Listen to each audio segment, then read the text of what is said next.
I am a veteran of the business wars, and so can you be. Look, I started my first company in 1985. That was well over 30 years ago, and I do consider myself a veteran of many business wars.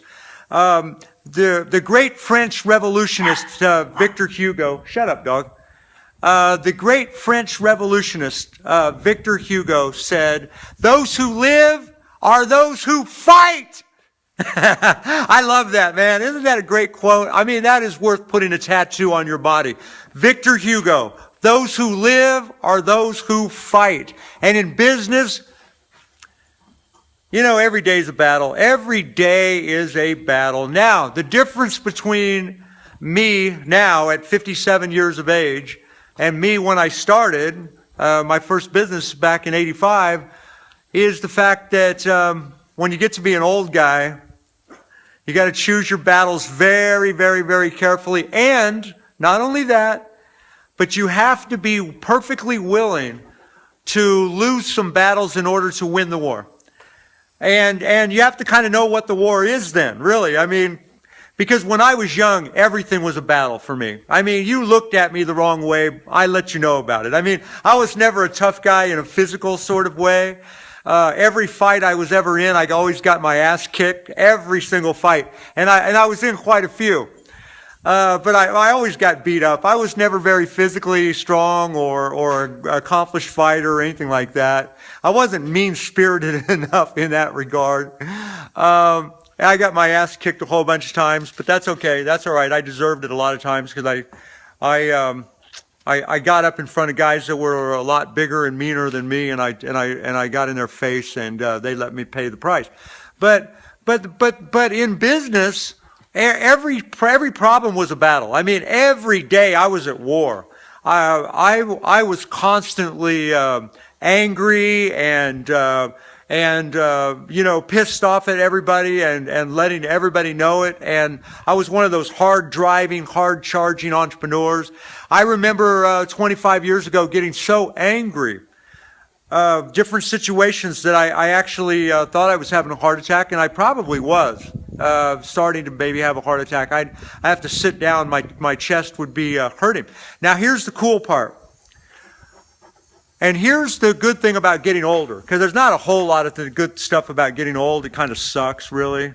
It beats the alternative, don't get me wrong. Getting old beats the alternative. Every day above ground's a good day and all that kind of stuff.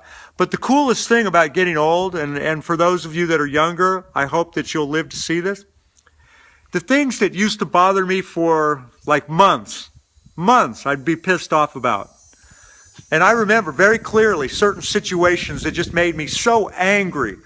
Certain people that disappointed me, or deals that fell apart, or people that lied to me, or stole money from me, or whatever. I would just get pissed off for months on end. I would be so resentful for months. Now maybe that pisses me off for a week. Okay? Things that used to piss me off for a week, I think you know where I'm going with this, don't you? They piss me off for about a day. And the things that used to piss me off for a day, now maybe they make me angry for about an hour. Things that used to make me angry for an hour don't even faze me anymore. I don't even let them bother me at all. I mean, I just let it go right over my head. You got to know where to pick your battles. You got to know what's worth fighting for and what's not. And very few things these days are really worth fighting for.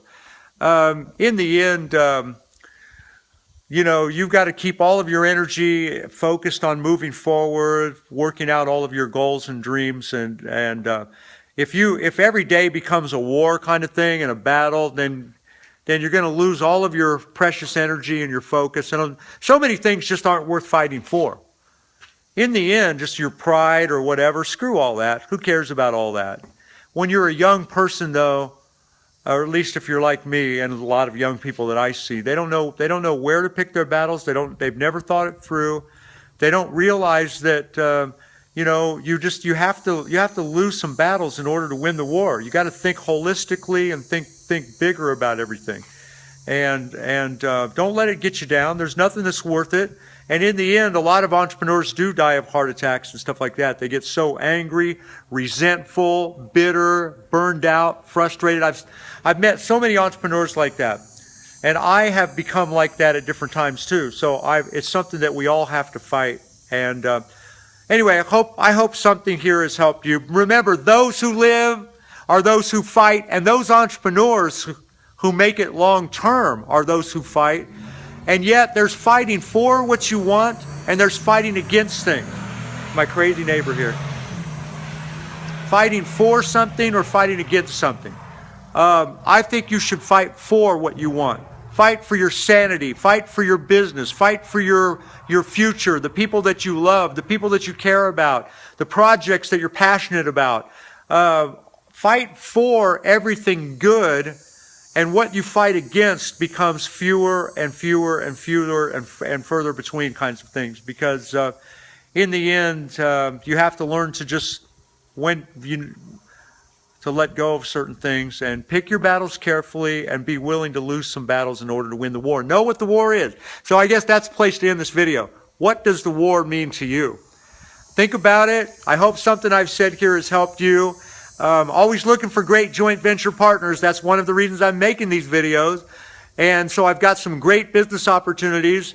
Drop me a line at heytj.com, HEYTJ.com. I'll show you some of the business opportunities I'm working on. And if they're right for you, we can become joint venture partners. So thank you very much. Appreciate you watching this video. Bye for now.